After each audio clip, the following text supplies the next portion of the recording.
સૌથી પહેલો પ્રશ્ન જોઈએ કે કંડક્ટરે પોતાની અંગત ડાયરીમાં કયા નંબરોની નોંધ રાખવી જોઈએ. એટલે કે કંડક્ટર પાસે એક અંગત ડાયરી હોય છે, એટલે કે એક ડાયરી હોય છે, તેની અંદર અગત્યના નંબરો રાખવાની તેમની કંડક્ટરની ફરજ આવે છે. તો કયા કયા નંબરો રાખવાની તેમની ફરજ આવે છે, તો તેની અંદર મિત્રો સાચો જવાબ બનશે જે ઉપરના તમામ, એટલે કે ઓપ્શન ડી સાચો જવાબ બનશે. ઉપરના તમામ એટલે કે તે ડાયરીની અંદર હોસ્પિટલના નંબર હોવા જોઈએ, પોલીસ સ્ટેશનના નંબર હોવા જોઈએ અને ફાયર બ્રિગેડના નંબર હોવા જોઈએ. એટલે કે ત્રણ નંબર તેમની ડાયરીમાં હોવા જોઈએ. આ ફરજ કંડક્ટરની આવશે. એટલે કે કંડક્ટરની ફરજ છે કે આ ત્રણેયના નંબર ડાયરીમાં હોવા જોઈએ.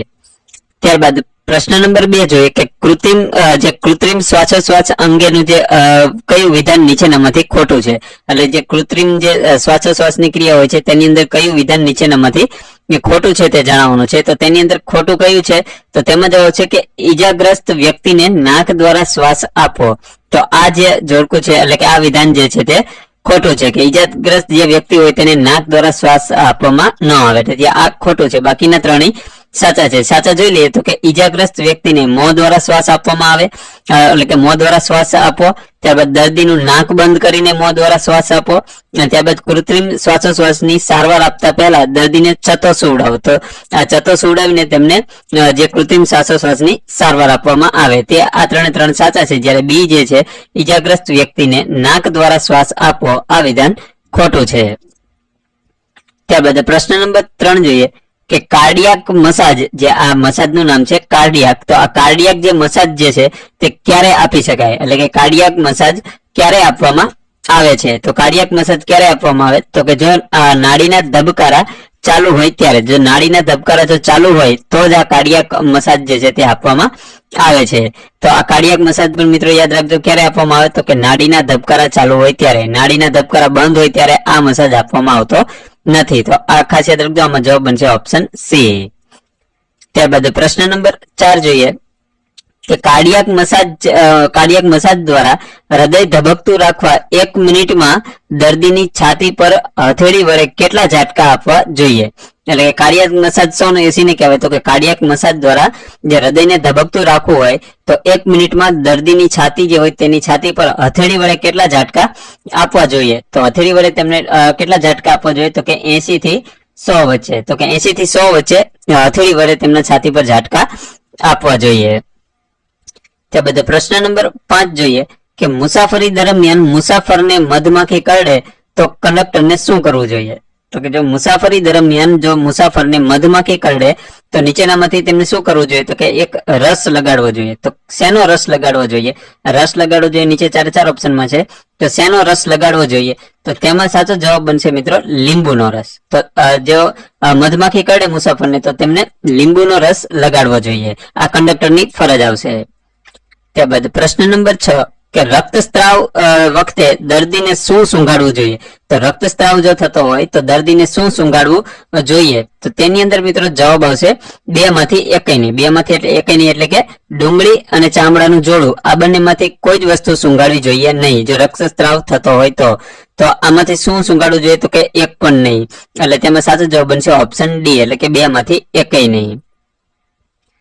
ત્યારબાદ પ્રશ્ન નંબર 7 જોઈએ કે કાર્ડિયાક મસાજ જે છે એ કરતી વખતે ધ્યાનમાં રાખવાની બાબતમાં શાનો સમાવેશ નથી થતો. તો કાર્ડિયાક મસાજ કરવો હોય તો તેને ધ્યાનમાં રાખવાની બાબતમાં નીચેનામાંથી શેનો સમાવેશ નથી થતો, તો તેની અંદર જવાબ આવશે કે માથા નીચે ઓશીકું રાખવું, આનો સમાવેશ આ કાર્ડિયાક મસાજમાં થતો નથી. જ્યારે બીજા 3 જોઈએ કે દર્દીને સપાટ અને કડક જગ્યાએ સુવડાવો, એટલે કાર્ડિયાક મસાજ કરતી વખતે દર્દીને સપાટ અને કડક જગ્યાએ સુવડાવવો જરૂરી છે. ત્યારબાદ છે કે પગ માથા કરતા સહેજ ઊંચા રાખવા જોઈએ. અને ત્યારબાદ છે કે કાર્ડિયાક મસાજ હૃદયને ધબકતું રાખવા માટે કરવામાં આવે છે. ત્યારબાદ પ્રશ્ન નંબર 8 જોઈએ કે બેભાન દર્દીને કઈ રીતે હોસ્પિટલમાં પહોંચાડવો જોઈએ.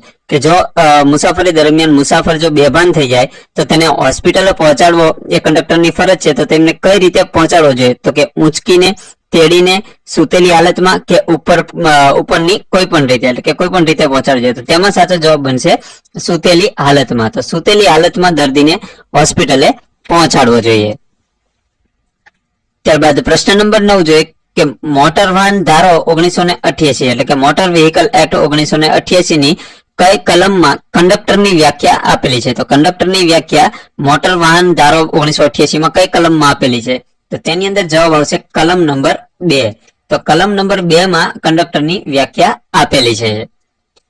ત્યારબાદ પ્રશ્ન નંબર 10 જોઈએ કે કંડક્ટરની ટ્રંક બેગ જે હોય છે તે કંડક્ટર પાસે એક બેગ હોય છે, એમાં એસટી નો સિમ્બોલ કયા રંગનો ચિત્રેલો હોય છે? તો કે એસટી નો સિમ્બોલ ચિત્રેલો હોય છે તે બેગ ઉપર, તો તે કયા રંગનો હોય છે? તો તેમાં જવાબ આવશે સફેદ રંગનો. તો તે સિમ્બોલ જે હોય છે તે કયા રંગનો હોય છે? તો કે સફેદ રંગનો ચિત્રેલો હોય છે. તો મિત્રો આ આપણે જે 10 પ્રશ્ન જોયા છે, જો આ 10 પ્રશ્નો આપણે કંડક્ટરની ફરજોના છે. જો મિત્રો તમને આ 10 પ્રશ્નોની ફરજોને જો તમને વિડીયો પસંદ આવ્યો હોય તો આ વિડીયોને લાઈક અને શેર કરીને અમારી ચેનલને સબસ્ક્રાઇબ કરજો, અને સબસ્ક્રાઇબ કર્યા બાદ જે બાજુમાં આવેલું બેલ આઇકન જે છે તેને ઓન કરવું ભૂલતા નહીં, જેથી કરીને આવનાર દરેક વિડીયોનું નોટિફિકેશન મળતું રહેશે. અને મિત્રો જો આ કંડક્ટરની ફરજોના વધારે વિડીયો જોતા હોય તો નીચે તમે કમેન્ટ બોક્સમાં જણાવજો, તો જેથી આપણે તમારી જે ડિમાન્ડ છે તેને પણ આપણે ધ્યાનમાં રાખીને વિડીયો બનાવવામાં આવશે. તો મિત્રો કેવો લાગ્યો વિડીયો નીચે કમેન્ટ બોક્સમાં જરૂર જણાવજો, અને ચેનલને ફરીથી કહું છું મિત્રો સબસ્ક્રાઇબ ન કરી તો સબસ્ક્રાઇબ કરીને બાજુમાં આવેલ બેલ આઇકનને ઓન કરી દેજો, જેથી તમને આવનારા દરેક વિડીયોનું નોટિફિકેશન પણ મળતું રહેશે. તો ચલો મિત્રો આજનો વિડીયો આપણે અહીંયા પૂરો કરીએ છીએ. જય હિન્દ, વંદે માતરમ.